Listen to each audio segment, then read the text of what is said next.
항상 주제 세팅하는 단락이기 때문에 주제가 뭔지부터 잡으라 그랬습니다.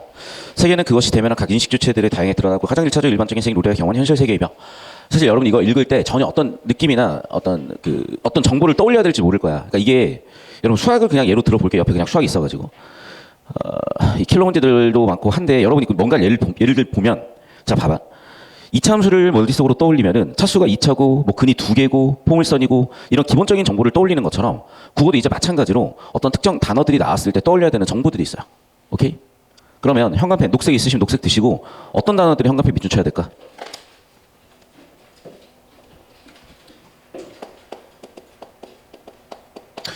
자, 이게 제가 딱 마침 고3들 저번 주 저번 주 수업하면서 설명했던 내용인데, 예전에 철학 지문들이 좀 어렵게 학생들한테 체감적으로 출제됐던 적이 있고, 자 여러분 다시 한번 얘기하자면 이제 국어는요 소재적으로 출제하는 내용들이 되게 명확해졌어요. 그래서 소재적인 공부를 하고 가셔야 됩니다. 자, 철학에 대한 정의부터 하면은 쉽게 얘기하면 그냥 인간에 대한 학문이야. 가장 역사가 오래된 학문이고요. 왜냐면 생각을 해봐. 인간이 언젠가부터 존재하기 시작을 했을 거고 자기 자신을 인지하기 시작을 했을 거라고. 그러면 그때 뭐 거울도 없고 우물도 없고 뭔가 과학기술이 발달된 것도 아니고, 그러니까 인간 자체에 대해서 고민을 하면서 나는 누구지라는 고민을 한 게 철학이야. 근데 문제는 나는 누구지에 대한 답을 명확히 찾을 수가 없었을 거 아니야. 그래서 상상으로 뭔가를 만들어냈어. 그래서 초월적 존재인 신을 만들고 그 신에 대한 학문인 신학이 시작했던 거죠. 그럼 이거는 초월적인 존재이기 때문에 형태의 그 위에 있다 그래서 형 이상학이라고 그랬어요. 이걸 동양에서는 이기론의 원리에 해당한다 그래서 이라고 했고, 진리다, 절대선이다. 이 워딩들은 꼭 기억하시고 가셔야 돼. 그러니까 지금 고1 때부터 연습을 하셔야 됩니다. 필기하세요. 노트 빼고. 자, 그런 동시에 현상계를 살펴보기도 했겠죠. 그럼 현실을 살피는 사용항에서는 우리 눈앞에 보이는 게 자연이고 그 자연에 대해 다루는 게 과학. 그래서 자연과학이 생겨나기 시작을 한 겁니다. 그리고 중세까지는 전부 다 신학이 지배하던 세상이었던 거죠. 자, 동양에서의 자연과학에 해당하는 건 기, 현상, 대상, 선악이 섞여 있는 것, 이런 것들이라고 얘기를 했었고, 이제 동서양의 철학에 있어서 이런 비교 대조는 항상 존재하는 거기 때문에 기억을 하시고, 그래서 서양의 그리고 인류 역사의 발전은 중세에서 근대를 거치는데 당연히 압도적으로 이 신학이 또는 이 종교 경전이 가지고 있는 권위는 대단했을 것이고, 이게 모든 것을 지배하다가 자연과학이 발달하다 보니까 야, 뭔가 아닌 게 존재하는 것 같은데? 예를 들면 대표적으로 천동설, 지동설 논쟁이죠. 그래서 이제 우리는 현대에 오게 됐던 거고. 자, 그럼 이런 배경 맥락에서 봤을 때 일단 첫 번째, 아, 인간에 대한 학문이 철학이구나. 그리고 거기서 신학이 나왔구나. 그럼 수능에 신학이 나오진 않냐? 나와요. 어떤 형태로 나오냐? 종교 경전 자체를 묻진 않지만 그게 어쨌든 뭐 문학작품으로든 문학작품의 주제로든 또는 뭐 독서 소재에 연결돼서 출제가 되든, 예를 들면 봐봐. 문학작품의 주제라고 하면 우리는 지금 국문학이잖아. 그럼 우리 전통은 다 뭐겠어? 유교거나 불교인 거예요. 그럼 유교적 가치관이 불교적 가치관이 있는 거야. 예를 들면 봐봐. 우리가 현대 과학기술로 봤을 때 인간이 사후세계에 만든다는 거는 증거가 없어요. 그러니까 사람이 죽은 것을 극복하는 과정에서 우리 사후세계에서 만나요? 극락에서 만나요? 또는 뭐 미타찰에서 만나요? 말이 안 되는 얘기지만 그런 게 존재한다는 거는 그 시절의 종교관과 세계관을 가지고 작품을 썼고 그 작품에 녹아있는 그 시절 사람들의 가치관, 세계관을 우리가 읽어낸다는 거잖아. 그렇게 쓰인다는 거야. 그러니까 다시 한번 얘기하지만 얘는 현대에 있어서는 과학적 역할을 하지 못하기 때문에 이게 녹아있는 문학작품으로 바라보거나 아니면 이렇게 인간 사상사 또는 인간의 지식의 여러 발달 과정에 있어서의 맥락으로 보거나 한단 말이에요. 자, 반면에 철학은 이 과정을 거쳐서 고대 철학도 유의미했겠죠. 그리고 계속 확립이 됐겠죠. 하지만 소재적으로 봤을 때는 이제 근대 철학에 와서 소재적으로 확립이 대표적으로 인식론이야. 자, 인식론은 어떻게 시작을 한 거냐? 이 둘의 싸움을 시작을 한 거예요. 그러니까 우리가 이런 신의 섭리를 인식한다는 게 어떻게 가능하냐의 문제. 또는 우리는 이 자연과학에 대해서는 인식을 할 수 있잖아요. 이런 논쟁이 시작을 했던 거야. 그 과정에 그 두 가지가 있었던 거죠. 첫 번째는 뭐냐면 말 그대로 형 이상학에 대한 인식이에요. 초월세계, 내가 눈에 보이지 않는 세계에 대한 인식이고, 두 번째는 눈에 보이는 세계에 대한 인식이야. 그것을 우리는 경험과 선험이라고 하는 거예요. 그래서 내가 오감으로 감각 정보를 통해서 받아들일 수 있는 정보들을 경험적 지식, 경험적 정보로 한 것이고, 그렇지 않고 이미 알고 있는 상태를 선험적 정보라고 한 거야. 이해됐어? 그래서 이 두 가지에 대한 정보 분류에서 시작을 하는 거야, 이제. 자, 그럼 봐봐. 결국 우리가 뭔가를 알아낸다는 과정에 애초에 정보가 없어가지고는 안 되는 거거든. 그러니까 우리가 선험적 정보를 가지고 있냐, 아니면 모든 게 경험적 정보냐에 대한 대립 갈등이나 논리적 다툼은 계속 존재할 거야. 그래서 일단 여기까지 오셔야 되는 거야. 여기까지 됐어. 자, 그러면 이제 논의를 좁혀서 그럼 기출에는 이 철학 소재가 어떻게 출제가 됐었냐? 대부분은 인식론이야. 그럼 인식론은 뭐냐? 우리가 예전에 풀어본 적도 있을 텐데 첫 번째, 사과 같은 대상이 있으면. 두 번째, 우리 인간은 그걸 오감을 가지고 감각하고 경험하죠. 그럼 우리 오감의 감각 경험 정보로 들어온 애들이 세 번째, 우리의 어떤 사고 과정을 거칠 거야. 네 번째, 그리고 이건 사과구나라고 인식을 한다는 거죠. 그러면 이 사고 과정 두 가지가 있어요. 뭐가 있다고 다시 한번 얘기하지만 경험에 의해서 정보를 축적해가는 귀납과 어떤 원리를 가지고 적용하는 연역. 그리고 대부분은 봐봐. 어떤 대상 하나하나는 사례잖아요. 감각 경험한 건 대부분 귀납의 과정을 거쳐서 인식을 하게 돼요. 이게 그래서 기본적으로 철학에서 존재했었던 이 네 단계, 얘를 인식론이라고 하는 거고, 이 세팅을 한 뒤에 두 번째는 회의론으로 갑니다. 그러면 두 번째 회의론은 뭐냐? 철저하게 의심을 해보는 거야. 정말 대상의 본질은 존재하느냐? 두 번째, 우리의 감각 경험은 왜곡하지 않느냐? 우리의 뇌를 왜곡하진 않느냐? 이 사고 과정의 논리에 문제는 없느냐? 두 번째 회의론의 주제로 가요. 그리고 대부분은 논리적 내용으로 다뤄지다가 최근 수능에 와서는 여러분 고1 시험에서 지금 이게 세팅이 되고 있는데 여러분 고1 시험 3월 학평에 뭐가 나왔었는지 기억납니까? 정신분석학으로 가요. 그러니까 저도 이게 되게 궁금했거든. 이제 철학에서 낼 소재가 없어 보이는데 이거 어떻게 낼까? 얘를 이제 어떻게 가져간다고? 정신분석학으로 가져간다고. 맞네. 인간에 대한 학문, 인간에 대한 정신분석, 심리학으로 가고 있어요. 그래서 잘 들어. 이게 지금 최근 우리가 이 시즌에 돌입해서 앞으로 철학 지문들은 정신분석학과 심리학으로 세팅이 될 것이고 이게 고1부터 세팅이 되고 있는데 보통 고1 때 나왔으면 고2, 고3 때 연달아 나와요. 여러분은 이 철학 인식론 회의론의 흐름에 덧붙여서 이제는 심리학과 정신분석학으로 우리 인간 철학을 다룰 것이겠구나. 특히 여러분 첫 시험으로 쳤었던 3월 학평에서 정신분석학 지문 기억날 겁니다. 그 내용이 확대 발전 심화되는 형태로 고3 때 출제될 가능성이 당연히 매우 높습니다. 왜냐하면 철학을 다루는 소재에서 어느 정도는 지금 철학이 좀 거의 안 다뤄지는 느낌이었다가 이제는 다시 나왔는데 그렇죠. 이제는 이렇게 다룰 때가 된 거죠. 그래서 여기까지 기존 기출이었다면 여기부터는 이제 여러분 세대 수능에 출제될 내용들이라는 거야. 자, 이 흐름 잡아놓으시고 되셨나요? 선생님 이거 10초 잡아주시고 오세요.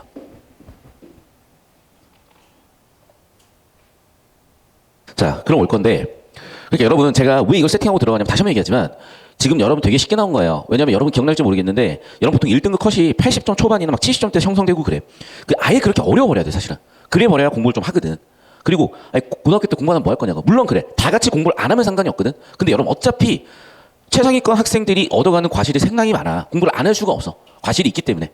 그러니까 어정쩡하게 해버리면 이도저도 아니니까 그냥 안 해버리는 게 나을 수도 있겠지만 여러분이 상위권 올라가면 올라갈수록 사실은 얻어가는 그 보상이 많이 달라요. 그래서 상위권으로 갈수록 당연히 치열해질 것이고 또 여러분 어쨌든 내신 대비로 보셔야 될 것이고 그러면 그냥 하는 김에 정확하게 해놓자고. 그게 훨씬 우리를 덜 피곤하게 받는 방법이니까. 자, 그러면 지금 제가 설명한 내용들이 다 녹아있죠. 세계는 그것을 대면한 봐.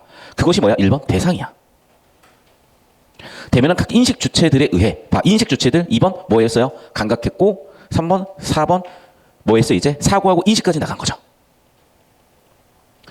가장 1차적 일반적인 세계는 우리가 경험하는 현실 세계이며 내가 아까 얘기했었던 경험적 세계와 선험적 세계로 나누고 있죠. 인식 주체들은 각자가 지닌 조건에 따라서 현실 세계를 인식한다. 즉 조건에 따른 인식론이라는 기본적인 인식론의 세팅을 하고 가잖아. 그러면 이게 주제는 아닐 거야. 왜? 초반에 이건 도입의 역할일 뿐이니까. 한 예로 자 예시 여러분 제가 세모 치는 거 꼭 기억하셔야 돼요. 그러니까 수학으로 치자면 이게 교집합 기호냐 합집합 기호냐 같은 거야. 알겠어? 그러니까 제가 세모 치는 것들은 이 앞뒤 간의 논리 관계를 밝혀주는 거야. 교집합이냐 합집합이냐 차집합이냐 같은. 아시겠어? 자 그럼 봐봐. 앞뒤는 예시야. 자 예시는 앞 내용을 뒷문장으로 이해하라는 거죠. 각 인식 주체는 서로 다른 가시 및 가청의 범위를 가지며 여러분 그러니까 봐봐. 이 단어가 무슨 뜻인지 알아야 돼. 우리가 가시광선이잖아. 볼 수 있는 광선이죠. 가청은 뭐겠어? 들을 수 있는 거겠죠. 지금 무슨 얘기야? 우리 오감에 대한 얘기야. 이라고 쓰는 이유는 알죠? 우리 감각 경험하는 정보들은 전부 다 시각, 후각, 미각, 촉각, 청각 같은 오감으로 받아들이는 거고 가시 및 가청이라는 거는 볼 수 있다, 들을 수 있다, 오감에 관련된 것이다. 이러한 신체적 지각의 차이에 따라 그들이 경험한 세계의 인식도 각기 달라진다. 계속해서 인식 주체는 일상언어를 바탕으로 현실 세계를 인식한다. 예를 들어 연속된 시간을 시분으로 표현하는 것처럼 일상언어는 연속된 세계를 분자로 인식해 만든다. 그러나 신체적인 일상언어는 고정적이지 않다. 자, 제가 여기서 흐름을 좀 빨리 가는 이유가 뭐냐? 1단락에서 보시면 알겠지만 지금 제가 설명한 내용들을 압축적으로 던지고 있다는 게 보일 거야. 위쪽 신학이나 자연과학 쪽 내용 말고 인식론에 있어서. 그럼 얘를 이렇게 압축적으로 던지는 건 뭐냐? 이게 주제가 아니에요. 주제는 항상 어디 위치한다 그랬어? 1단락에서 2단락으로 넘어가는 이 부분에 위치할 확률이 매우 높다 그랬었지. 그래서 반복 연결 흐름이 있으면 여기서 꼭 주제가 존재하는 거고 그 주제는 뭐라고요? 언어라고. 됐어? 다시 봐. 인식 주체는 일상언어를 바탕으로 현실 세계 인식하고 예를 들어서 뒷받침했다는 건 앞문장에 대한 정보 가치가 높다는 얘기고 또 다시 한번 언어라는 표현을 썼고 그런데 2단락으로 넘어가서조차도 언어라는 표현을 쓰고 있고 언어도 그냥 언어가 아니라 뭐라고? 일상언어죠. 그럼 글의 주제는 뭐가 되는 거야? 일상언어가 되는 거죠. 됐어? 즉 결국 정리하면 뭐예요? 그래요. 일상 언어가 현실 세계를 인식하는 가장 강력한 조건이나 도구가 된다는 거야. 다시 일상 언어는 인식하게 한다. 됐죠? 자, 그리고 봐. 그럼 결국에는 우리는 일상 언어로 인식을 한다는 거야. 파랗다, 빨갛다, 노랗다 같은 걸 생각해보면 알 거야. 색이라는 게 존재하는지 안 하는지도 모르지만 우리는 언어를 씀으로써 얘를 파란색, 무슨 색 이렇게 정의한 거야. 지금 여러분 친구들 둘러보면 알겠지만 파란색 계열의 오레오스를 벌써 2명 정도 입고 있는 것 같아. 그럼 그 파란색 완전히 동일한 파란색이냐는 거죠. 또 벽면을 봐도 이게 파란색인지 녹색인지 뭔지를 잘 모르겠어. 근데 어쨌든 뭔가 여기도 파란색이 있네? 봐. 우리가 파란색이라고 규정을 하지만 엄밀하게 다 다른 색들이잖아요. 그럼 그 색들을 어떻게 다 인식할 수 있어? 다 표현할 수 있어? 다 그 색의 이름을 다 붙일 수 있어? 그건 또 불가능해. 하지만 우리는 파란색을 퉁쳐버려요. 그 얘기야. 다시 한번 얘기하자면 일상 언어는요. 우리의 인식에 작용한다요. 그런데 신체적 지각이나 일상 언어는 고정적이지 않다. 그래서 운동선수처럼 이건 예시죠. 세모치고 패릴기 해라. 운동선수처럼 반복적으로 수련한 안경들의 도구를 이용하면 당연히 조건 달라지죠. 안경 썼을 때랑 벗었을 때랑 보는 게 달라지겠지. 그럼 결국 무슨 얘기야? 그래, 고정적이지 않다는 얘기를 하고 싶은 거예요. 그리고 예시를 설명했을 뿐이고. 그래서 하고 싶은 얘기가 뭔데?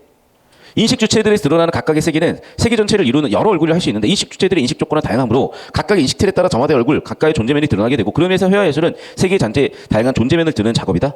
자, 얘들아, 그러니까 이것도 그냥 정보가 나열돼 버리면 여러분은 이 정보를 읽어나가는 의미가 없어요. 왜? 자, 봐. 이 정보를 읽어서 어디다 써먹을 거냐, 왜 이 정보를 냈느냐, 이런 항상 연결고리가 있어야 돼. 그런데 이걸 가르치거나 배우는 사람들이 너무 단순하게 생각을 하거나 또는 쉽게 얘기하면 모자라요. 좀 띨띨하다고. 멍청하다고. 그럼 어떻게 돼? 그냥 이 내용만 가지고 문제를 풀려고 하는 거야. 왜? 이 지문이 어떤 맥락에서 나왔고 여러분한테 왜 가르쳐지고 여러분 왜 배워야 되고 이런 고민과 고찰이 없기 때문에. 무슨 얘기 이해돼요?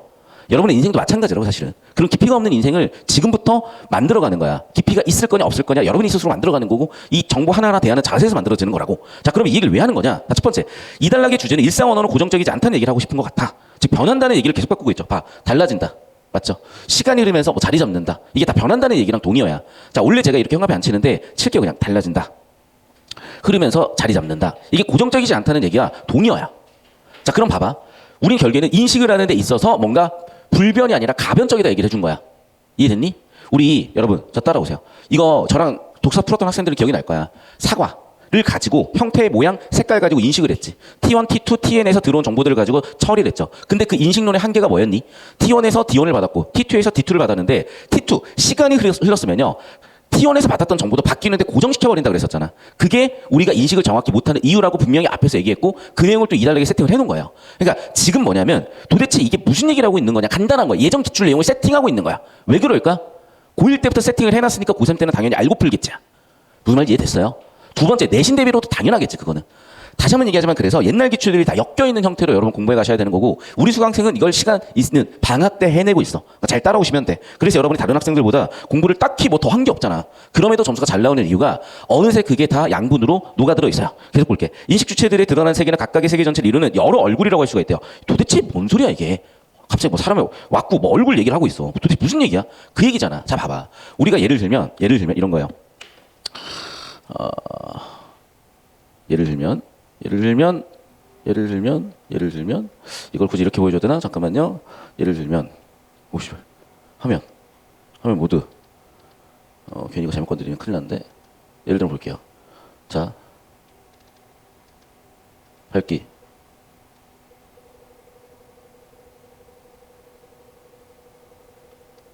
얘랑 얘는 당연히 다르죠. 그 얘기야. 무슨 이해돼? 여러분 내가 아까도 얘기했죠. 자, 아까도 여기 글씨는 검정색이었고 배경은 흰색이었어. 그런데 아까 이 밝기를 높였을 때랑 낮췄을 때 흰색이 같은 흰색이 아니지. 어떤 사람 눈에는 회색일 수도 있겠고 어떤 사람은 계속 흰색일 수도 있고 어떤 사람 좀 눈이 안 좋은 사람 아예 검정색처럼 느껴질 수도 있었을 거야. 여러분 보고 있는 카메라 뭐 예를 들어 핸드폰 화면이라든지 이런 거에 따라 다 달라질 수 있었을 거야. 그 얘기라고요, 사실은. 그 얘기. 무슨 얘기인지 알겠니? 즉 고정적이지 않다는데 봐. 그렇기 때문에 얘도 그 세계 전체 중에 일부를 우리는 인식하고 있다는 얘기로 이어지는 거예요, 결국에는. 이해됐어? 즉 세계 전체의 일부야. 정리하면 세계를 이루고 있는 요소들, 원소들, 그 우리는 원소를 인식한다는 얘기죠. 주제는. 무슨 말인지 돼? 자, 그럼 봐. 이 얘기를 저는 왜 이렇게 처리할 수가 있는 거냐? 저 따라오시면 아까 얘기했잖아. 우리 인식론의 한계의 이유에 대해서 다뤘던 지문에서 뭐라고? D1부터 T1부터 Tn까지 정보는 계속 바뀌는데 우리는 T1에 들어온 D1이라는 정보를 고정시켜버린다는 거죠. 정보는 계속 바뀌고 있는데. 그러면 결국에는 봐봐. 우리가 24시간에 태양의 고도도 다르고 그래서 태양이 비치는 그 가시광선들의 영역도 다 달라질 거예요. 그러면 우리는 비슷하다고 생각하지만 사실 엄밀하게 다른 거고 우리가 인식하고 있는 건 그 순간일 뿐이고 따라서 우리는 이 세상을 또는 이런 어떤 뭐 이런 텀블러가 가지고 있는 색상의 일부 어떤 색을 비치느냐에 반사된 일부를 받아들이고 있을 뿐이다. 그런 얘기를 하는 거고 다시 한번 기출 내용 계속 엮여 있는 겁니다. 또 볼게. 인식 주체들이 인식 조건은 다양하므로 자 다시 한번 얘기한다. 그 얘기죠. 조건에 따라서 존재면이 달라진다는 거야. 자 그래서 결국 그래서 하고 싶은 얘기는 뭔데? 정리하면 이거예요. 자 우리 너희 인식론 배웠던 거 기억나지? 두 번째, 언어로서 우리 인식하기도 하지. 세 번째, 언어가 아니더라도 우리는 어쨌든 우리가 처한 조건에 따라서 인식을 달리하는 것도 보이지. 여기까지 사실은 전제 세팅을 한 거야. 1, 2, 3 단락을. 그래서 1단락의 주제는 뭐라고?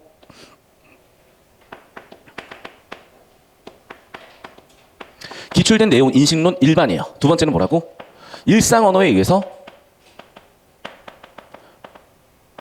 변화하고 우리는 일상 언어의 가변성에 의해서 인식 영향을 받는다. 세 번째, 우리는 세계가 있다면 그 일부, 일면만 인식할 뿐이야. 됐죠? 여기까지입니다. 자, 네 번째 가겠습니다. 의식 수준이 성장함에 따라 인간은 점차 현실 세계의 현상에 넘어 있는 형 이상학적인 것을 갈망하게 되었고 이런 경향이 현대화 해야에도 영향을 끼쳤으며 회화의 현실 세계를 나누는 다양한 양상에도 변화가 나타났다. 현대화의 존재적 특징은 과학과의 비교를 통해 분명해지고 과학은 존재면이 비교적 이리적이며 등등등을 얘기를 해. 자, 다시 봐. 의식 수준이 성장했고 형 이상학적을 갈망하게 됐다. 내가 얘기한 것도 보이죠 지금. 자, 봐. 우리 인간이 이제 철학, 자기 자신을 고민하다 보니까 이제 신학에 대한 형이상학적인 것에 대한 생각에도 간다고요. 여기까지 됐어. 자, 그러니까 봐봐. 이게 지금 왜 이 지문을 냈는지 생각을 하면 이 지문 자체도 되게 중요하거든요. 근데 그보다는 여러 가지 지금 깔아주고 있는 거야. 앞으로 3년 동안 낼 내용들을. 알겠어요? 그러니까 이런 배경들 가지고 같이 공부를 하셔야 되는 거고.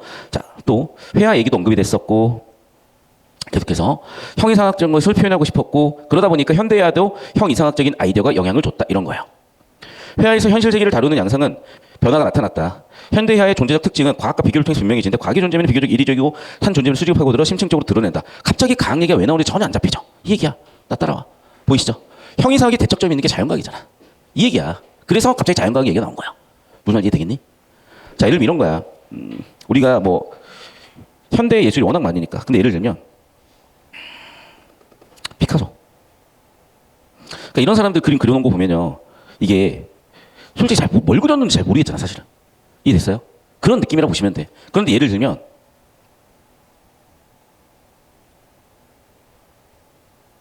하이퍼 리얼리즘이 초현실주의거든? 이건 보시면 잠깐만.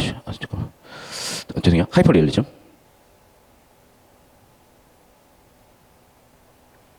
봐. 얘는 지금 그림이야. 근데 그림이 사람보다 더 사람 같잖아요. 이런 걸 얘기하는 거거든? 자, 그러니까 봐봐. 자, 우리는 아까처럼 되게 정밀 묘사를 잘해놓으면 그림을 잘 그렸다고 생각을 해. 그럼 무슨 얘기야? 우리의 인식 수준에서의 거야. 그런데 아까 피카소 같은 그림이 사실 비싸긴 훨씬 더 비싸요. 왜 그런 거냐?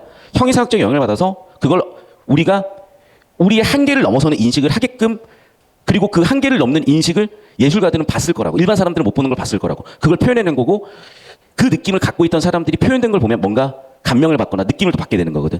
그런 얘기들이요. 계속해서. 자, 계속해서 볼게요. 네 번째쯤. 현대화의 존재적 특징은 과학과 비교를 통해 분명해진 과학은 아까도 얘기했지만 다시 한번 얘기하지만 현상에 대해서 과학적으로 논리적으로 엄밀하게 설명할 수 있는 게 과학이라는 거예요. 다시 과학에다 생각해 쳐볼게. 예를 들어 생물학적은 종, 개체, 기관 등등 무선 면을 드러내지만 넓게 보면 같은 면의 객관적 심층이다. 그러나 현대화는 여러 존재면을 수평적으로 드러낸다. 자, 무슨 얘기냐면 이런 얘기인 것 같아. 과학은 수직적인 정보, 회화는 형이상학은 수평적인 정보. 이게 무슨 얘기일까? 더 읽어볼게. 예를 들어 입체주의나 표현주의 현대화를 보면은 하나의 그림의 여러 가지 일상 현실 세계, 상상의 가능 세계가 혼재 있음을 알 수 있다.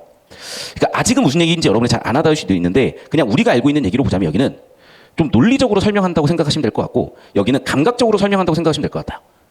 이게 무슨 얘기인지는 문제를 풀거나 뭔가를 또 보면 알겠지. 계속 볼게. 자, 그대로 재현하고 있던 전통에 달리 현대화는 변형과 과정을 통해 조합해 나간 거래. 그러니까 무슨 얘기냐? 이 얘기 아까도 얘기했지만 우리가 봐봐. 어차피 이건 우리 눈으로 볼 수 있는 거잖아요. 맞지? 그런데 도대체 이걸 그린 사람은 뭘 봤길래 이렇게 표현을 했을까 생각을 해보자고요. 도대체 이 그림을 그리는 사람은 뭘 그리고 싶었고 뭘 표현하고 싶었을까 한번 생각을 해보자고. 기괴하고 이상할 수는 있지만 그런 걸 얘기를 하는 거예요. 그런데 여러분 이게 우리가 인식이라는 게 확장이 돼. 그러니까 저도 어릴 때는 전혀 저런 예술에 대해서 이해를 못했어. 근데 어느 순간 이해가 되더라고요. 저는 저 그림을 이해를 해요. 저는 저 그림을 왜 표현했고 왜 저렇게 표현했는지를 알아. 저 앞에 가서 셀카 찍고 있는 게 아니라 저 그림에 감상할 줄 알게 됐다고요. 그 얘기를 하고 싶은 거야, 평가원은. 계속 볼게요. 자, 방금도 보면 알겠지만 사람의 모습이나 표정이나 느낌들이 변형과 가장되어 있죠. 우리 실제 눈에 보이는 것과 달리. 그 조합을 통해서 우리가 감각은 하고 있지만 표현하지 못했던 것들 또는 인식하지 못했던 걸 계속 표현하게 돼요. 계속 가 이제. 4달러, 5달러. 추상의 강도가 더해질수록 현대화는 실제 재현에서 더욱 멀어지게 됐고 실제가는 화가의 내면을 표현하는 것으로 인식되었다. 흐름을 얘기하는 거야. 아까도 얘기했지만. 자, 그러니까 봐봐 이제. 큰 맥락에서 결국 글의 주제는 뭐로 왔냐? 예술로 온 거야 이제. 그럼 그 예술을 특히 현대회화를 설명하기 위한 거야. 그 현대회화를 설명하기 위해서 뭐를 도입해서 과학과 비교를 했어요. 자, 과학은 아직도 얘기했지만 수직적으로 들어가는 정보래. 여기는 수평적으로 표면적으로 보는 정보래. 이제 마지막 5달러가 와가지고 그래서 얘가 어떤 특성을 가지고 있었냐. 특히 얘는 어떤 특성을 가지고 있었다? 과장과 변형이라는 기법을 써서 뭘 보여줬다? 결국에는 내면을 보여줬다. 작가의 내면. 작가의 생각들. 아까 그 어린아이를 보면은 작가의 생각을 표현한 건 아니잖아요. 하지만 지금 피카소의 그림은 작가의 느낌이나 생각을 표현한 거잖아. 거기까지 갔다는 거야. 왜냐하면 이게 어려운 작업이에요. 그러니까 봐봐. 우리가 고대로 가면 갈수록요. 최대한 우리 인간 형태를 가깝게 그리고 가깝게 조각하려고 노력했어요. 그러면 우리는 누가 봐도 그거는 너무나 사람 있는 그대로 조각해놓고 표현했으니까 누가 봐도 예쁘다라고 얘기할 수 있을 거야. 그런데 그 이상을 추구한 거예요. 그 이유를 추구한 거예요. 왜? 내 마음속에 있는 생각들은 그렇게 어떻게 표현할 거냐. 내 마음속에 있는 생각이 그렇게 예쁘고 또는 잘생겼고 또는 어떤 그 미적인 아름다움이라고 우리가 느끼는 형태로만 표현이 되냐는 거지. 그 외적인 것도 분명히 존재할 거라고. 그러면 내 마음속에 있는 것을 누군가는 언어로 표현할 수도 있겠고 누구는 음악으로 표현할 수도 있겠고 누구는 방금 같은 회화로 표현할 수도 있는 거야. 그 느낌을 얘기하는 거야. 즉 내가 가지고 있는 생각이나 느낌을 어떻게 하면 표현할 것인가를 얘기하고 있는 거라고. 마지막에 와서. 그래서 내면은 상상의 영역이고 현실 세계 존재면을 드러내기 어렵다는 생각도 있었으나 현대 세계의 추상성에 대해 실제는 배제 않지 내면 표현한 것을 인풋을 이해하는 것 적절하지 않으며 상상 대부분은 뭐라고? 현실 세계에서 결국 우리의 화자의 내면도 온다는 거야. 그럼 현실 세계를 바탕으로 우리의 생각은 어떤 생각이고 어떻게 표현하는가까지 다루고 싶겠네. 결국 정리하면 이거야. 마지막 단락은 의의를 얘기하고 있는 건데 이 의의는 뭘 얘기하고 싶은 거냐 이런 거야. 잘 들어. 결국 이 작가의 내면은 왜 생겨났다는 거예요? 여기서 생겨났다는 거야. 현실 세계에 대한 인식을 바탕으로 우리의 내면이 경험을 바탕으로 우리의 내면이 생겨난다는 거야. 그러면 결국에는 현실 세계 인식 경험을 함에 있어서 우리는 뭐가 있어? 엄밀한 한계가 있죠. 가변성이라는 한계가 있죠. 일부만 인식한다는 한계가 있죠. 예술은 그러면 그 대안이 되는 거죠. 왜? 일상 언어로만 표현되거나 일부만 우리는 인식을 하지만 그걸 이 사람은 어떤 다른 형태로 과장과 변형이라는 형태를 통해서 우리가 보지 못한 부분 가변 쪽에서 놓친 나머지 여백들 즉 정리하면 일상 언어의 여백들 우리가 인식한 세계 일부의 여백들을 누가 채워주고 있어? 이 사람이 채워주고 있다는 거예요 지금. 회화로서 예술로서 채워주고 있다는 거예요. 이해됐니? 그래서 여러분이 이제 해설 강의를 들어오시면 알 거야. 이게 왜 다르냐면 이게 기출 흐름을 잡아놓고 이 내용을 정확히 완전히 강사가 공부를 하고 가르치는 거라 그런 준비와 맥락에 대한 이해 없이 이 지문만 놓고 보는 건 많이 달라요. 그런데 여러분 이게 아니라면 얘기를 해봐. 내 말이 틀렸다면 얘기해봐. 틀리지 않았어. 이게 틀렸다고 얘기할 거라고? 간단하지. 야, 내가 예를 들면 뭐 키 얘기하지 맙시다. 자, 예를 들면 내가 몸무게가 한 38kg 정도 나가는 몸무게가 한 38kg 정도 나가는 사람인데 헬스에 대해서 논하고 금 비대에 대해서 논하면 안 된다는 얘기야. 무슨 얘기인지 알겠니? 최소한 이거에 대해서 논하려면요 갖춰야 될 것들이 있어. 뭐 전공이거나 뭐 서울대를 나왔다든지 전국 70등이라든지 강사 경력이 한 20년 됐다든지 좀 그런 게 있어요. 내가 잘났다는 얘기가 아니라 다시 한번 얘기하지만 우리 각자 좀 분수를 알고 얘기를 해야 된다는 얘기야. 아니면 노력을 해야 된다는 얘기야. 아니면 배워야 된다는 얘기라고. 다시 한번 얘기하지만 이 지문은 제가 왜 이렇게 설명이 기냐 맞냐 이걸 세팅하는 지문이기 때문이야. 어쨌든 여러분은요 이 지문을 통해서 이걸 다 세팅할 수가 있어. 원래대로라면 이거를 따로따로 다 풀어가지고 수능 대비를 해야 되는데 얼마나 스윗하고 친절하니. 여러분한테 미리 알려주잖아. 수능에 나올 지문 내용을. 알겠어? 자, 여러분 이제 좀 쉬는 동안 제가 구조 좀 잡아놨었는데 자, 1달러기 그래서 예술론을 세팅한 거야. 잘 들어. 철학을 단순히 철학으로 다루는 것도 유의미해요. 그래서 얘가 철학 소재였다면 아까도 얘기했다시피 여러분 3월에 출제됐었던 심리학과 정신분석학으로 갈 겁니다. 그런데 이게 지금 트렌드야. 철학을 세팅해가지고 이걸 미학적인 전제로 세팅한다면 이걸 예술론, 즉 비평의 단서로 쓰고 있어요. 자, 그래서 봐봐. 지금 결국에는 인식론을 바탕으로 우리가 회화를 그릴 때, 그림을 그릴 때, 예술을 할 때 가시적인 것과 비가시적인 것으로 나눠서 표현을 하겠다. 이렇게 정보가 세팅이 됐고 이달라. 전통회화는 가시적 속성을 통해 객관적 세계 외면을 사실적으로 재현하는 데 주목했다. 제가 아까 얘기했던 그래서 조각상들 같은 거예요. 옆에다가 예시로 써놓자.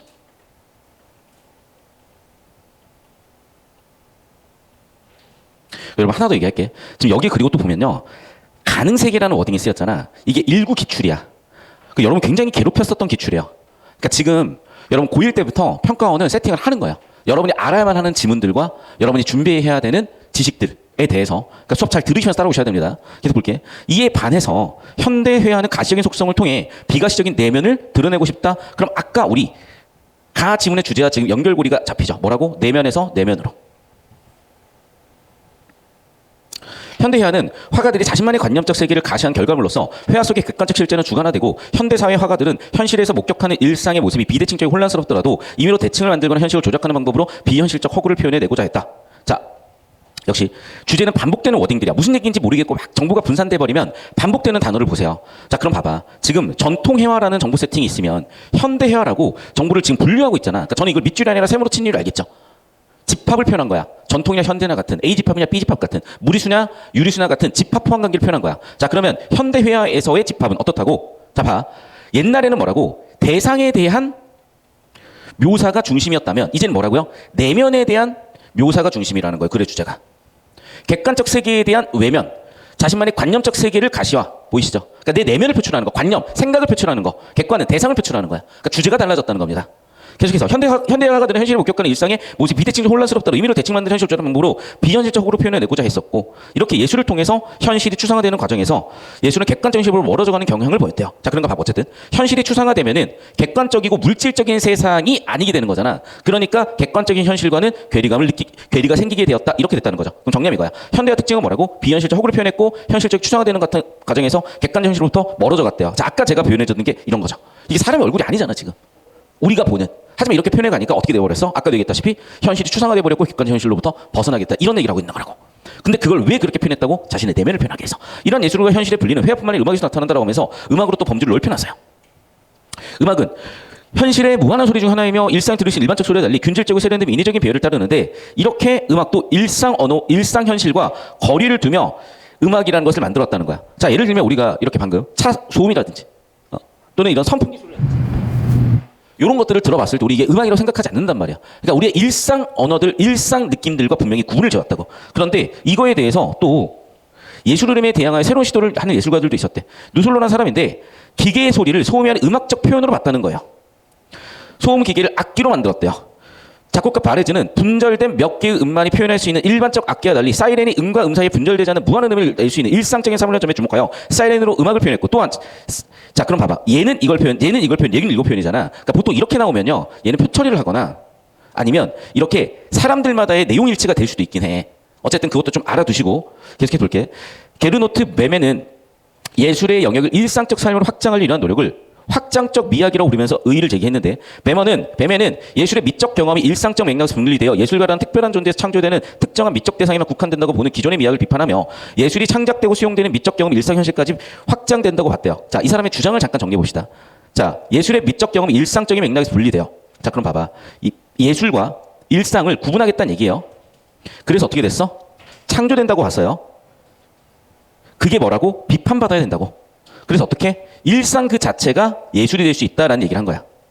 이게 무슨 얘기냐면, 제가 작년에 수능 때 이제 수능 끝나고 일주일 동안 뉴욕으로 휴가를 갔다 온 적이 있어요. 그때 그냥 보여드릴게요.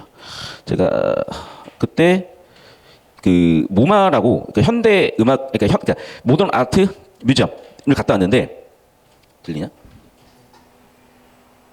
이게 뭐냐면 뭔가 싶었어. 이게 뭐냐면 근데 그 포도 송이들 있잖아요. 샤인머스킷이야.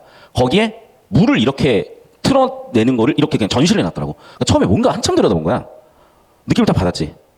이거 이제 그냥 찍은 거고, 이제 피카소 그림이 돼 있고. 그래서 이제 여기 빌 받아가지고 제가 잠깐 이건 아니고요. 잠깐만요. 이건 아니고 빌 받아가지고 찍은 게 있는데 어디 갔네? 어디 있겠지 아무튼. 그래서 다시 한번 얘기할게요, 여러분. 이제 이게 요즘은 그냥 이걸 예술이라고 보겠다는 얘기인 거죠. 그러니까 이걸 예술이라고 하는 사람들 우리는 일반적으로 보면 저거 뭔 예술이야 이렇게 할 수 있지만 이 예술에 대한 해석을 지금 마지막 단락에 덧붙여준 거라고. 무슨 얘기인지 좀 아시겠어요? 그래서 다시 와볼게 얘들아. 그러니까 저는요 이 지문을 왜 냈는지 되게 명확하게 알 것 같다. 그러니까 이 지문은 지금 한 8개 정도의 기출을 여기다 응축해놨어요. 그러니까 내용이 되게 분산적으로 느껴졌을 거야. 그럼 실전에서 사실 여러분이 내용 일치나 그냥 비벼서 풀었겠지만 사실은 여러분 지금 수업 내용을 들으면서 왜 이런 단어들을 썼고 왜 이런 얘기를 했는지 좀 잡히잖아. 그러니까 지금 평가원은 여러분 고1 때부터 이런 지문들을 알고 수능까지 임하셨던 이런 내용들을 알아야 됩니다. 우리 고등학교 3년 동안 이런 걸 목표를 제시하고 있다고 보셔야 돼요. 더군다나 여러분 학교 내신의 3분의 1 정도는 모의고사를 시험 범위로써 그러니까 학교의 3분의 1이 아니라 평균적으로 보면 한 학교의 시험 범위 30% 이상이 모의고사야. 그게 지금 다 연결고리에 있다고 보셔야 되는 거예요. 여러분이 그래 성장하면서 꼭 알아야 되는, 특히 여러분 생각을 해봐. 수학이란 건 몇천 년 된 학문이야. 당연히 알아야 되는 것들일 거야. 그런데 요즘의 트렌드가 너무 빠른 거야. 그러다 보니까 사탐이 많이 없어진 이유가 있어요. 왜냐하면 사회 현상이라는 거는 너무 변화가 빨라. 따라잡기가 힘들어. 그러면 교과서에 들어가는 순간 죽어버려요. 그러다 보니까 옛날에 2012년에 출제료가 있었던 거거든. 현재 자료로 보면은 틀린 건데 옛날 자료 보면 맞는 거야. 근데 교과서는 옛날 자료를 기준으로 시험범위를 내기 때문에 옛날 자료 기준으로 냈더니 그게 복정답이 돼버렸어요. 그런 사태를 더 이상 볼 수도 없고. 자, 그럼 어떻게 할까? 그래, 국어로 내는 거예요. 국어에서 이런 내용들을 다 자세하게 다루는 이유들이 있다고 생각을 하셔야 됩니다. 자, 필기는 다 따라오셨죠? 자, 그럼 여러분은 이 연습을 꼭 하셔야 돼. 자, 시간 드릴게요. 여러분이 나 세트, 나 지문의 구조를 그려. 이걸 그려버리는 게 왜 중요하냐면 내용이해도 된과 동시에 여러분 내신에서 출제되는 내용들은 변형을 다룰 거고 내용 이해를 충분히 했느냐를 다루잖아. 그 내용 이해를 바탕으로 접근할 수 있게끔 하게 하는 연습이니까 꼭 구조도 잡는 습관 길러주십시오. 결국 배워갈 건 이런 거라고. 내용 일치로만 자꾸 문제를 쉽게 푼다고 좋은 게 아니라니까. 이 문제 풀면 뭐 할까? 다른 문제를 틀릴 건데. 우리가 수학에 30번 지금 수업 들어서 이해했으면 뭐해? 다른 30번을 풀 수 있는 실력을 길러야 될 거 아니야. 그 작업입니다. 선생님 시초 다시 한번 잡아주시고 여러분 필기하신 다음에 풀고 계십시오.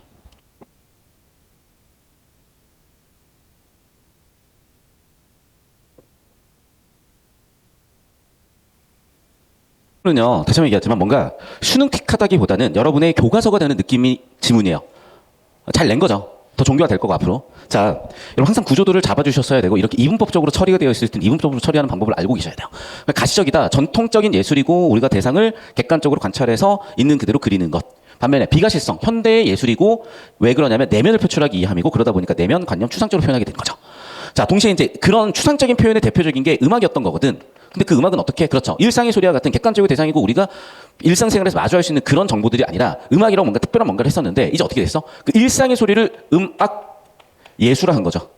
그러면 이제 거기에 대한 비판도 있었을 텐데 그거에 대한 근거를 잡아주는 게 마지막에 나올린 예술론이라는 겁니다. 됐습니까? 그래서 필기 정리하시고 이렇게 일단 흐름을 잡아놓고 문제를 갈 건데 문제는 어렵진 않았던 것 같아요. 왜냐하면 이 문제를 출제한 것 자체가 뭔가 변별력을 크게 가지려고 출제했다기보다는 여러분한테 어떤 소재적인 측면을 좀 달뤄주려고 했던 측면들. 자, 그러면 21번부터 갈게요. 얘도 오답률 꽤 높았네. 탑2 봅시다. 간의 인식 주체가 인식 한계를 극복하는 과정이요. 인식 한계를 극복해서 뭐 할 거냐고. 그러니까 주제를 잡아야 돼. 나한테 지금 들은 내용의 전체가 귀결이 인식의 한계 극복이 아니잖아. 인식의 한계는 있어. 그래서 어떻게 할 건데 그걸 예술에 써먹었다는 얘기잖아요. 오히려. 두 번째, 나는 인식 한계 예술에 이해 미친 영향. 그러니까 나 뒤쪽은 많더라도 간은 지금 극복하는 과정. 자, 봐봐. 과정이라는 건 전개 방식이죠. 그래. 그러니까 구조가 틀린 거야. 뭐 극복 이런 주제도 틀리고 극복이라는 주제도 틀렸고 과정이라는 구조도 틀렸고. 2번 선지. 현대회화의 추상성을 이분법적으로 이해하는 이유를. 현대회화가 날 회화가 비가식 내면을 드러내는 원리를 분석하고 있다. 잘 들어. 일부 내용이 있는 거지. 이게 전체 내용을 포괄하는 주제 요건을 갖추지 못했어. 이해되셨어요? 그러니까 이런 문제를 풀어나갈 때는 여러분 잘 들어. 주제를 묻는 문제고요. 주제 요건은 1번 뭐라고? 전체 내용을 포괄해야 돼요. 두 번째는 뭐라고? 일관된 뭔가를 다뤄야 돼. 근데 지금 아까도 얘기했지만 얘는 포괄되지 못한 것 같아요. 전체 내용을 포괄하지 못한 것 같아. 왜? 봐봐. 그래 주제는 뭔데? 인식론을 세팅하고 나서 그게 현대회화에 어떤 영향을 줬느냐에 대한 거고. 두 번째는 가시적인 부분, 즉 전통적인 예술과 현대적인 예술을 비교대조하면서 현대예술에 대한 특징을 얘기하고 있는 거거든. 그러니까 그게 정답이 3번이 되겠죠. 왜? 내가 아까 얘기한 대로 뭐라고? 그래. 초반부에 1단락, 2단락, 3단락 인식론을 바탕으로 회화예술에 대한 이해라고요. 반면에 나는 예술과 현실 관계에 대한 상반된 인식을 제시하고 있다. 봐봐. 예술과 현실의 관계 뭐라고? 그래. 지금 예술을 어떻게 바라볼 것이냐 아니면 현실 세계를 예술로 끌고 들어올 것이냐 이런 게 지금 글의 주제 세팅으로 이어지고 있기 때문에 봐. 지금 이분법 시켜놨잖아요. 지금. 일상이냐 예술이냐. 됐어? 다시 그럼 일상은 뭐에 대한 거야? 눈에 보이는 거 객관이고 그럼 여긴 뭐겠어? 당연히 현실이죠. 여기는 그럼 뭐겠어? 비현실이죠. 워딩 찾아보라고 이분법적으로 된 워딩들을. 그럼 각각을 예술로 볼 것이냐 뭐를 예술로 볼 것이냐 라는 측면을 다루고 있는 거잖아 지금. 이해됐니? 그래서 정답은 3번 세팅으로 갔구나라는 게 보이셨으면 됐고 다시 한번 얘기합니다 여러분. 주제와 구조 세팅으로 오시는 거야. 자 4번 선지 왜 틀렸는지 볼게. 인간의 의식수준 성장 자체가 주제 아웃이에요. 일상으로 분리되어가는 예술의 이름 아니죠. 1, 2단락은 그랬어. 회화는. 하지만은 3단락부터 나와 있는 음악은 아니죠. 여기도 역시 주제 아웃이 되겠고. 현대화가 세계를 추상적으로 드러내는 방식이요. 꼭 그 얘기만 한 건 아니잖아. 그러니까 사실 봐봐. 정확하게 가의 주제는 세상에 대한 인식을 1, 2, 3단락을 했고 그걸 바탕으로 나머지 단락에서 회화 예술을 이해하는 내용이기 때문에 이런 건 당연히 주제 아웃이에요. 두 번째, 나 현실 세계에 의해 회화 음악이 변했다고? 전혀 아니죠. 현실 세계에 영향을 받았다는 얘기잖아. 현실 세계에 영향을 받은 게 아니라 그게 아니라 회화의 대상과 음악의 대상 얘네가 지금 주제로 담는 것들이 이쪽으로 와봐. 일상의 소리는 주제가 아니었어, 음악에. 근데 이젠 일상의 소리를 음악의 주제로 담고 있잖아요, 지금. 이해됐어? 즉 예술의 주제를 무엇으로 할 것이냐에 관한 문제인 거지. 얘가 지금 현실 세계 때문에 회화가 영향을 받고 음악이 영향을 받아서 심지어 변화했다 이런 건 절대 아니죠. 이해됐니? 자, 그래서 정리하면 이거예요, 결국에는. 여러분 주제 구조를 잡는 이 기술적인 부분이 필요하고요. 그 기술적인 부분이 잡히셨으면 3, 4번이 왜 틀렸는지 보이셨을 거야. 1, 2번도 마찬가지거든. 다시 한번 얘기한다. 지금 이게 우리가 인식의 한계가 있으니까 극복하자는 이게 전혀 아니잖아. 인식의 한계가 있어. 근데 예술은 그 한계를 극복하자가 아니라 그 한계에 대한 대안이 될 수 있는 또는 그 한계에 대한 표현이 될 수 있는 그런 측면으로 현대회화가 발전해가고 있고 그게 인간의 내면의 표출이거나 예전과 다른 예술의 사조다. 이 얘기를 하고 싶은 거지. 극복. 인식의 주체가 인간이 인식의 한계를 자신의 능력의 한계를 극복하는 게 아니라고요, 지금. 그래 주제 자체가. 인간이 자신의 한계를 극복하는 과정이 전혀 주제가 아니라고. 그러니까 1번 선지는 절대 주제가 아니기 때문에 아웃이고 2번 선지도 역시 마찬가지. 현대화를 추상성을 이분법적으로 현대화의 추상성을 왜 이분법적으로 이해를 해? 전혀 그게 주제도 아닌데. 맞죠? 자, 그리고 봐봐. 2번 내용, 2번 선지는 이게 있어. 일부 내용이 있긴 해. 왜? 자, 추상성, 봐봐. 추상성이라는 단어도 있고 이분법적이라는 단어도 있어. 근데 추상성을 이분법적으로 다루지 않아.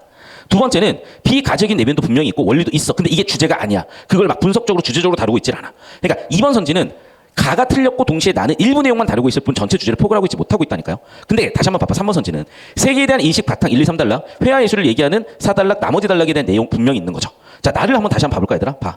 나를 보시면 봐. 지금 가시적인 세계, 현실 세계죠. 비가시적인 것들, 자신의 생각, 현실 세계 아닌 거죠. 자, 그럼 봐. 3번 선지. 예술과 현실 관계에 대해서 고민하고 있잖아. 자, 그럼 그 고민에 대해서 봐. 지금 마지막 부분 또는 각 단락의 마지막 부분이 주제가 될 텐데 봐. 예술이 현실 세계로부터 점차 멀어져가는 경향을 보였다라고 지금까지 나와 있는 회화 예술에 대한 비평을 하고 있잖아. 이해되니? 이게 가장 중요한 부분 중 하나였던 거야. 회화 예술에 대한 비평이야. 현실 세계로부터 멀어졌네. 이러한 예술과 현실의 분리는 받았네. 정보치 높아졌지. 그런데 음악으로 엮어놨지. 그럼 봐봐. 지금 아래쪽과 위쪽이 주제가 바뀌는 흐름이야. 위쪽은 뭐야? 회화. 아래쪽은 뭐야? 예술. 음악. 그럼 봐봐. 지금 아래쪽과 위쪽이 주제가 바뀌는 흐름에서 그 주제가 바뀌는 부분을 연결고리를 잡아주는 게 다시 한번 뭐라고요? 그래, 여기 나와 있는 현실로부터 멀어지냐 아니면 오히려 현실에 가까워졌냐 그런 얘기잖아. 그럼 봐봐. 우리가 이 문제를 풀면서 다시 한번 들여다보는 건 뭐냐? 봐. 지금 음악과 예술은 달랐어. 음악과 회화는 달랐어. 어떻게 달랐어요? 음악은요. 다시 한번 얘기하지만 뭐라고? 그래. 지금 현실 세계를 끌고 들어와서 현실과 거리가 가까워지면서 음악이 됐고 회화는 거꾸로. 현실 세계와 거리감이 생기면서 예술이 됐잖아. 다시 한번 얘기할게. 현대 예술은 어떻게 현대 예술에 확립한 거야? 현실과 거리를 둠으로써요. 오히려. 비가시적이고 구체적으로 보이는 것들이 아닌 걸 표현해서요. 반면에 음악은요. 현실과 거리가 가까워지면서 요즘 현대 음악이 형성되고 있는 거잖아. 그러면 결국에는 전체를 관통하는 주제는 오히려 얘라고 표현하는 게 맞는 거죠. 상위 주제는. 현실과의 거리에 대해서 가까워질 거냐 멀 것이냐. 가까워졌다 그게 뭐라고? 음악. 멀어졌다 그게 뭐라고? 회화. 그러니까 3번 선제 뭐라 그러는 거야? 예술과 현실 세계가 가까워졌다. 음악. 멀어졌다. 회화. 그 상반된 인식 얘기하고 있을 수밖에 없는 거죠. 그러니까 전체를 포괄하기도 하고 핵심 주제 구조를 잡았으면 이런 게 딱 보인다는 거야. 그런데 보면 이게 오답률이 왜 2등까지 올라왔느냐? 내용 일치로 풀었던 친구들은 2번 같은 걸 잘못 꽂거나 했겠죠. 3번이 이유를 잘 못 찾았을까? 왜? 예술과 현실에 대한 상반적 인식이라는 게 내용 일치로 보면 안 보였던 거예요. 이해됐어? 상반된 인식이라는 표현 자체가 안 보였을 거야 아마. 그러니까 얘가 그래서 오답률이 꽤 높았던 거죠. 어떤 느낌인지 잡으셨어야 돼. 됐죠? 자, 두 번째 22번 간다. 그러니까 얘들아 잘 들어. 정리할게. 내신은 이렇게는 안 내요. 왜냐하면 이렇게까지 문제를 내려면 되게 정교해져야 돼. 그러니까 내신 문제는 아니야. 다만 이제 뭐냐. 선생님들 중에 특히 젊은 선생님들 이 정도까지 분석을 하세요. 그럼 어떤 학교 내신, 약 한 15% 정도 학교 내신은 이 내용을 이해했을 때 맞출 수 있는 문제들을 내시더라고. 그러니까 내신 대비로도 이 정도까지는 해놓으셔야 돼. 자, 두 번째 얘기할게. 이 과정에서 여러분 이 지문에 대한 이해가 더 깊어질 거야. 그러니까 어떠한 변형 문제도 여러분이 대응할 수 있어요. 여러분 결국 근본 실력 기르시면 되고 내가 더 하나 더 얘기한다. 내 글씨 보면 알지. 저는요. 가성비충이요. 미친 듯한 극한의 가성비충이야. 저는 그래서 진짜 어느 정도였냐면 손을 어떻게든 덜 움직이고 싶었어. 그래서 필기도 어떻게든 덜 하려고 했고 수학 풀이 과정도 어떻게든 덜 쓰려고 그랬고 쓰는 걸 너무 귀찮아했어. 그러니까 어릴 때 내가 쓰는 걸 귀찮아하니까 글이 지금도 악필이야. 무슨 이해돼? 이 얘기를 왜 하냐? 제가 설명하는 거는 여러분 그냥 그대로 하시는 게 제일 가성비가 넘친다니까. 제발 미련하게 제가 가르치는 것보다 덜 하려고 하지 마세요. 너무 많이 하려고 하지 마세요. 이게 딱 극점이야. 이게 딱 변곡점이야. 자, 20번 갑니다. 존재명과 관련한 추론. 피곤해하지 말고 지루해하지 말고 필기해라. 5일이잖아. 이건 버티셔야 돼. 필기하시면 돼요. 1번. 하나의 회화 작품에 함께 감상하도록 각 감상자가 지닌 인식 틀에 따라서 달라진다. 이게 핵심 원리 중에 하나잖아. 저 따라오시면 내가 다 썼다 적었는데 각 사람이 가지고 있는 조건에 따라서 내면이 달라진다. 현실 인식에 따라 달라진다. 라고 얘기를 했었을 거고 다시 한번 정리하면 뭐라고? 그래. 인식 틀에 따라서 조건에 따라서 달라진다. 자, 2번 선지. 새로 개발된 기술을 지칭하는 용어가 일상 언어로의 지위를 갖게 되면 그 지가 왜? 봐봐. 달라졌으니까 달라지는 거죠. 1, 2번이 따로 있는 게 아니야, 얘들아. 자, 봐. 사람들에 따라 달라진다. 자, 뭐가 같게 되면 달라져서 달라진다. 저 따라와. 자, 따라오세요. 봐. 자, 계속 그 얘기잖아. 일상언어의 가변성에 따라서 인식도 달라진다. 조건에 따라서 인식이 달라진다. 계속 1, 2번은 같은 내용이야. 3번 선지. 형 이상학적인 것에 대한 갈망으로 해야 나타날 수 있는 현실 세계의 존재면이 추상적 방향으로 갔구나. 그렇지. 왜? 우리는 현실을 있는 그대로 표현하다가 추상화로 갔고 이 가는 동력이 어디 있었어? 형 이상학적에 대한 갈망이라 그랬었잖아. 구조 잡아보시면. 자, 3번 선지 볼게요. 마무리. 4번 선지. 개개의 과학학문은 하나의 존재면이 서로 관련 없는 여러 개의 존재면으로 구성됐을 때 헛소리죠. 봐. 과학학문은요. 하나를 심층적으로 파고든다 그랬었고 예술은 수평적으로 표면을 살펴본다 그랬잖아. 됐어? 봐. 하나의 존재면 관련 없는 여러 존재면으로 구성되어 있을 때 이건 예술의 특징이라니까. 과학학문은 어떻게 표현해야 돼? 심층적으로 하나를 파고들어야 돼. 심층적으로. 하나의 존재면이 서로 관련 여러 개의 존재면이 아니라 하나의 존재면에 대해서 심층적으로 파고들었을 때 이렇게 얘기했었어야 되죠. 정답은 4번이었을 겁니다. 자, 23번 볼게. 가나를 바탕으로 기억과 니은을 이해해 보시죠. 자, 기억을 볼게요. 어디 나와 있냐? 전통예와 현대와 비교되죠. 기억과 니은은 모두 현실 세계의 존재면을 드러내기 어렵다는 한계를 갖는다. 잠시만요. 봐. 지금 전통예는 현실 세계를 그대로 표현했고 니은은 그거를 변형했잖아. 그러니까 현실 세계의 존재면을 드러내기 어렵다라는 거는 아예 주제가 아니야. T는 토픽이야. 주제 아웃이란 얘기야. 현실 세계의 존재면을 드러내기 쉽다 어렵다의 주제가 아니야. 지금 기억 니은은. 그러니까 기억은 뭐야? 현실 세계를 가급적이면 객관적으로 있는 그대로 드러내려고 하고 있고 니은은 뭐라고? 추상적인 세계를 관념화시켜서 표현하고 싶은 거예요. 내면을. 자, 기억과 니은 모두 현실 세계의 사실적 재현을 통해 화가의 내면 세계를 드러내는데 치중했대. 이게 괜찮아 보이지 않아요? 주제는 뭐였습니까? 내면 세계니까. 뭐가 틀렸는지 보이죠? 현실 세계의 재현에 의한 거는 기억만 해당되는 거고 내면은 니은이잖아. 섞어버리는 게 보이죠? 얘들아, 그러니까 우리가 낚이는 이유 알겠지? 봐봐. 사실적 재현과 내면이라는 워딩은 들어와 있어. 그럼 단어만 일치하는 친구들은요. 내용 일치하는 친구들은 내용이 인내하고 오다 골라버릴 수가 있다고. 이해됐어? 그러니까 다시 한번 얘기하자면 구조관계를 봐야 돼. 사실적 재현을 통해서 내면을 드러냈다? 전혀 아니죠. 뭐야? 오히려 추상화를 통해서 내면을 드러냈고 그건 누구 얘기니? 기억, 니은 모두 얘기가 아니라 니은 얘기죠. 3번 선지. 기억은 니은과 달리 다양한 가능 세계의 만남을 통해 현실 세계에 더 가까이 다가가게 해준다. 근데 지금 그런 얘기가 아니라니까? 가능 세계랑 만난다고? 이것도 가의 주제고 전혀 지금 모르겠어. 4번 선지. 니은의 기억과 달리 가시적 속성과 비가시적 속성을 동시에 가지는 독특한? 아니죠. 기억은 가시고 니은이 비가시였잖아. 맞아. 5번 선지 볼게요. 니은의 기억과 달리 현실 세계의 객관적, 그렇죠. 정확하죠. 기억은 뭐야? 현실 세계 객관적 외면을 드러냈지. 그런데 이것을 변형을 통해서 내면, 즉 현실 세계가 가지고 있는 다양한 측면들을 표현한 게 바로 니은이기 때문에 주정답 5번 딱 이렇게 될 거라고. 됐어? 약간 이런 생각을 가지고 들어오셔야 되지. 자꾸 여러분 잘 들어. 너희가 내 수업을 당장 쉽게 이해할 수 있는 건 내용 일치긴 해. 근데 그럼 뭐 할 거야? 너희 평생 고일 수학만 풀다가 끝날래? 평생 노베이스마다 끝날래? 평생 중학교 수학만 하다 끝날래? 아니잖아. 근데 국어는요. 내용 일치를 하면 그래도 어줍지 않게 한 7, 80점 나오는 것 같아. 그리고 내가 당장 이해는 돼. 계속 공부를 그렇게 하는 거예요. 여러분 잘 들어. 여러분 지금 나이에 머물러 있고 싶어요? 선생님 전 지금이 너무 좋아요. 가능할까? 너희가 나이 80 먹고 중학교를 계속 다닐 거고 고등학교를 계속 다닐 거야? 불가능해 얘들아. 지금 좋은 것들은요. 결국 지나고 없어져요. 그리고 더 새로운 좋은 게 있을 수도 있고 싫은 뭔가를 마주해야 될 수도 있는 게 인생인 거야. 그게 성장이고. 저도요. 제일 행복했던 때는 초등학교 들어가기 전 유치원 때야. 전 그대로 돌아가고 싶어요. 그럼 내가 지금 이 몸 이 상태로 돌아가서 유치원 잼민이들하고 같이 놀면 과연 정말 진지하게 재밌을까? 보기 예쁠까? 저는 아니라고 봐. 다시 한번 얘기하지만 성장하는 과정이기 때문에 문제 풀어가는 기술들 자체도 자꾸 내용일치 잼민이처럼 그만하시라고. 계속 본다. 최근 최근 한 의과 대학에서 구스타프 클림프의 대표 표현주의 작품의 케이스의 연결본을 발표했는데 순차적인 세포 과정의 과정 내 크기가 생겨 변형됐으면 주목했다. 이게 얘기 무슨 얘기냐? 이거야. 지금 과학과 예술이 분리되어 있는 것 같았지만은 과학으로서 예술을 해석하고 있잖아. 무슨 얘기야? 구스타프 클림트가 뭐 알고 표현했는지 어땠는지 모르겠어요. 이게 무슨 얘기냐면 이거 제가 뭔지도 모르고 갔어. 그냥 오스트리아 여행을 갔어요. 그리고 그냥 걸었어. 너무 예쁘고 좋아. 근데 갑자기 너무 배고프고 힘들고 더워가지고 그냥 되게 예뻐 보이는 궁전 같은 데 들어갔어요. 그런데 거기에 뭐 표를 팔더라고. 아무 생각 없이 들어갔어. 아무 생각 없이 걸었어. 그랬는데 갑자기 대박인 게 이게 아무도 없는데 이게 딱 있는 거야. 사람이 한 명도 안 봐. 아이씨 어디 갔냐? 뭐야? 클림트. 이게 굉장히 유명한 그림이거든요. 그래서 나는 보통 이런 유명한 그림은 볼 수도 없어. 사람이 너무 많아서. 그래서 혼자서 한 10분 동안 감상하다가 나왔어. 자꾸 이렇게 나오네. 나왔어.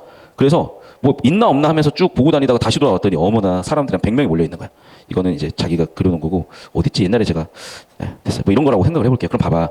여기에나 이런 동글동글동글동글한 이런 기하학적 표현들 이 현실 세계 없는 거잖아요. 그리고 작가가 자기 나름대로 이런 걸 표현을 했겠지. 이게 봐봐. 우리가 이 장면을 떠올려봐. 이게 실제 장면과 많이 다르잖아. 우리가 보는 남녀가 키스하는 장면과는 많이 다르잖아요. 그런데 이게 어떤 느낌이라고? 과학적으로 봤을 때 순차적인 세포 분열 과정이 표현되어 있다는 거야. 어떻게? 과장된 크기와 형태를 통해서. 그래서 클림트라는 사람은 예술을 했지만 뭐라고? 그렇지. 삶과 죽음, 생명에 대한 자신의 깊은 관심을 어떤 형태로? 그렇지. 과학을 이용해서 과학을 도구로 예술을 했다는 얘기예요, 사실은. 무슨 얘기 이해됐어? 그러니까 내가 맨날 쌉소리하는 것 같지? 아니야. 계속 이걸 연결해 주려는 지문의 의도가 안 보여요. 요즘 세상은 이런 세상이라고 여러분. 이 연결고리 못 잡으면 애들아 AI는 연결고리 못 잡아. AI는 그냥 통계만 낼 뿐이야. 뭐가 많이 나왔냐? 정규분포. 통계 데이터만 볼 뿐이야. 그럼 인간이 AI랑 다른 뭔가가 있어야 될 거 아니야? 이런 창의성, 연결고리를 잡는 거라고요. 자, 1번 선지 볼게. 생명체가 완성되기까지의 세포 분열 과정을 밝혀낸 생물학적 지식이 드러낸 현실 세계는 클림트의 회화에 비해 일의적인 성격을 갖는다고 볼 수 있겠고 이게 도대체 무슨 얘기인지 잘 모르겠어요. 근데 봐. 글의 주제와 보기 주제를 가지고 연결 짓는 거야. 자, 그럼 보세요. 생명체가 완성되기까지의 세포 분열 과정. 이게 뭐였어? 과학이죠.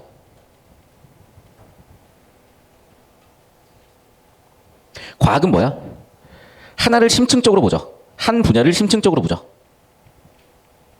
그럼 과학은 여기서 뭘 얘기하고 싶겠어? 그렇지. 세포 분열에 대한 얘기를 하고 싶겠지. 자, 반면에 예술은요.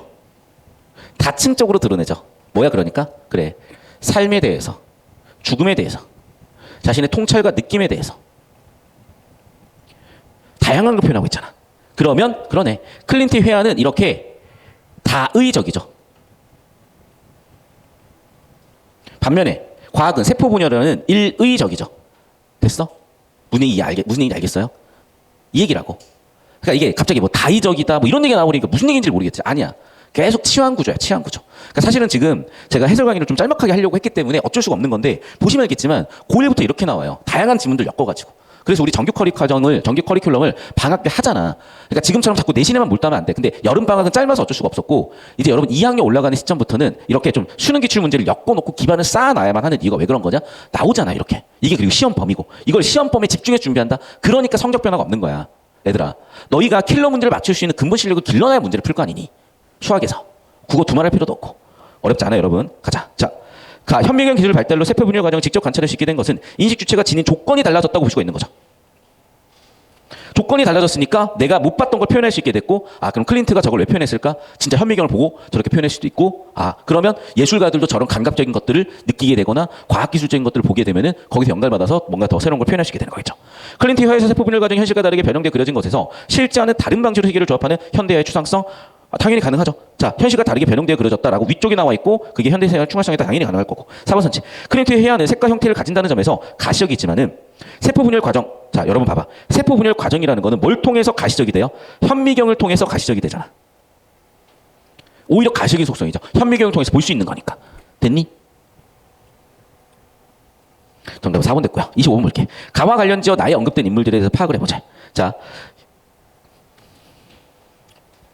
현대 화가들은 일상의 비대칭성 혼란을 조작하여 자 이런 기법으로 비현실성인 것들을 표현하려고 했다. 다 확인되는 내용일 거고 주제로. 2번 선지. 누솔로는 일상의 기계 소음에서 음악에 사용되는 음의 인위적인 배열을 추구함으로써 아니죠. 잘 들어. 일상의 기계 소음 그 자체를 음악으로 보기로 했잖아.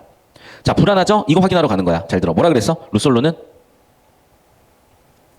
일상 현실의 기계 소리를 소음이 아닌 음악적 표현 대상으로 삼아. 즉 소음기계 자체를 음악으로 보겠다고. 이해됐어? 일상 자체를 예술로 보겠다고. 일상 자체를 예술로 보겠다고. 일상의 소리와 음악은 구분이 됐었다면 이제는 일상 자체를 예술로 보겠다고. 변형시키는 게 아니라. 됐죠? 그러면 정답은 2번 되겠네. 자, 여러분 일단은 문제 푸는 거 중요했고요. 하지만 그것보다 더 중요한 건 여기야. 이 배경 맥락이 있어야만 앞으로 여러분은 공부가 기본을 쌓아갈 수 있고 기초를 쌓아갈 수가 있어요.